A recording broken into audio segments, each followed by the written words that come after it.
ये देश है हमारा, वीकेंड का सबसे भरोसेमंद कार्यक्रम। मेरा सवाल ये है कि वक्फ बोर्ड को लेके पहले भी संशोधन किए जा चुके हैं, लेकिन इस बार जब मोदी सरकार वक्फ बोर्ड को लेके संशोधन कर रही है तो आप उसके खिलाफ क्यों बात कर रहे हैं? अमेंडमेंट आना कोई बुरी बात नहीं है। अभी शहजाद ने एक बात कही थी, बहुत अच्छी बात कही कि वक्फ प्रॉपर्टीज वो कुछ गुंडों ने कब्जा किया हुआ है और उसका जो पैसा है वो गरीबों तक नहीं जा रहा। मैं मानता हूं कि कुछ कठमुल्लाओं ने कब्जा किया है, एक्सेप्ट करता हूं, लेकिन उसमें अगर तरमीम करना है, उसमें अमेंडमेंट करना है और मुसलमानों की भलाई के लिए अमेंडमेंट करना है तो उसमें कलेक्टर को क्यों इंक्लूड कर रहे हैं आप? क्यों नहीं कर रहे हैं? क्यों कौन होता है? सुन लीजिए, क्यों नहीं कलेक्टर?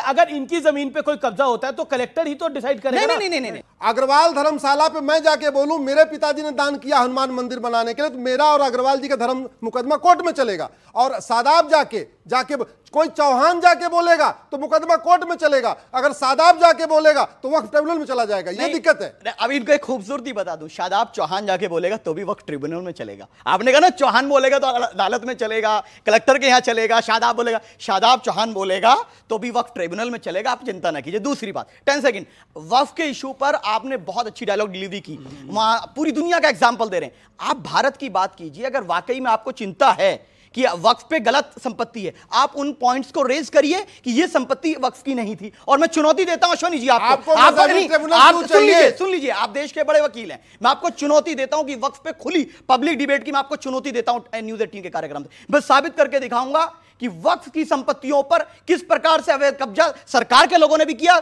दूसरे लोगों ने भी किया, और आपकी मंशा भी यही है कि मुसलमानों की संपत्ति में आप कब्जा करें। आप पीछे छूट गए, आपका हिस्सा नहीं मिला। संविधान में वक्फ कहां लिखा? दिखाओ संविधान में।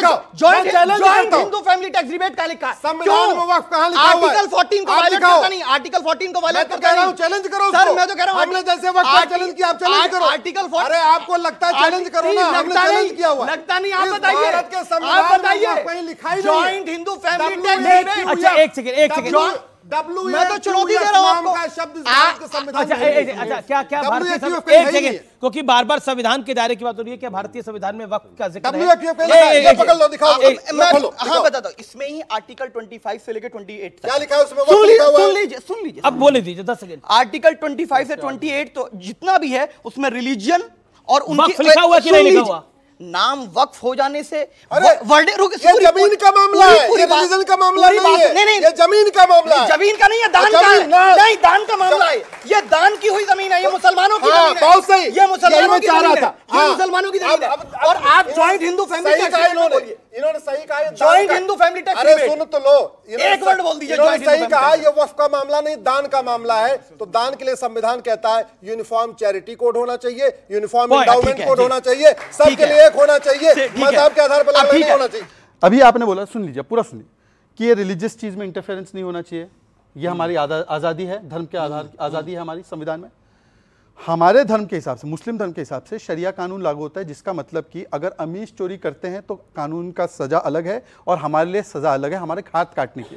वहां पर धार्मिक इंटरफेरेंस करते हुए अमीश और मेरी सजा एक होनी चाहिए। यूनिफॉर्म क्रिमिनल कोड जरूर चाहिए पर यूनिफॉर्म सिविल कोड नहीं चाहिए, और वक्फ के लिए हमारा स्पेशल लॉ हो। ये दोहरे मापदंड लाते कहां से? हाँ मैं बता रहा हूं, ये दोहरे मापदंड लाते, इतना ही सुनिए, पूरी बात सुन लो। अगर हलाला बंद होना चाहिए। कहां? बिल्कुल, कहां है हलाला? है ही नहीं हलाला। बंद होना चाहिए।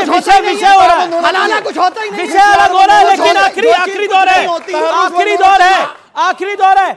मृत्युंजय तिवारी, महाराष्ट्र में क्या होने वाला है? बीजेपी का खेल खत्म महाराष्ट्र में, इसलिए कि बीजेपी का जो डिजाइन है वो महाराष्ट्र में आपस में ही दोनों लड़ रहे हैं, सब एनडीए में जो शामिल दल हैं, और ये जो धर्म के नाम पर ही खेती कर रहे हैं। सब कुछ ठीक है जी, इंडिया अलायंस में सब कुछ ठीक है। इंडिया तो जीतेगा, महाराष्ट्र जीतेगा, और झारखंड भी जीतेगा।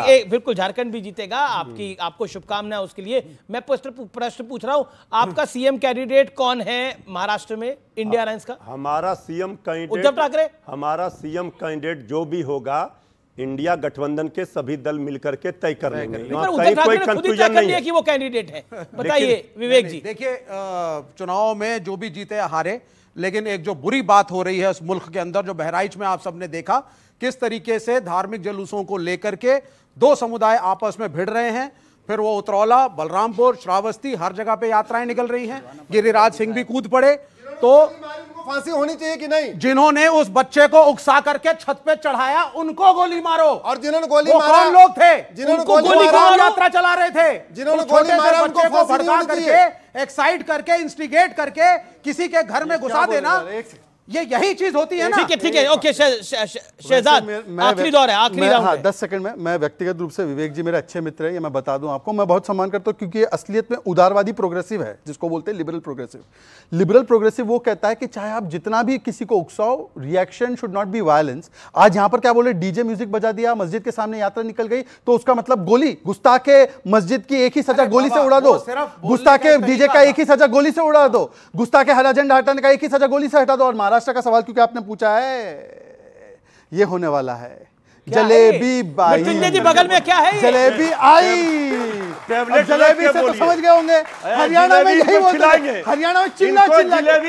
दामाद जी हरियाणा में हार गए, दामाद जी हरियाणा में हार गए। आप दोनों से निवेदन है, हमारे यहाँ युवा मित्रों को जलेबी खिलाइए, इन्हें भी जलेबी खिलाइए, खुद भी जलेबी खाइए, जनता की जलेबी मत बनाइए। यही आपको सीखना चाहिए और यही आगे सिखाना चाहिए। फिलहाल आज के इस कार्यक्रम में इतना ही, आज के इस एडिशन में इतना ही। आप सबका बहुत बहुत धन्यवाद, आप सबका धन्यवाद मेरे युवा मित्रों का। थैंक यू सो मच, नमस्कार।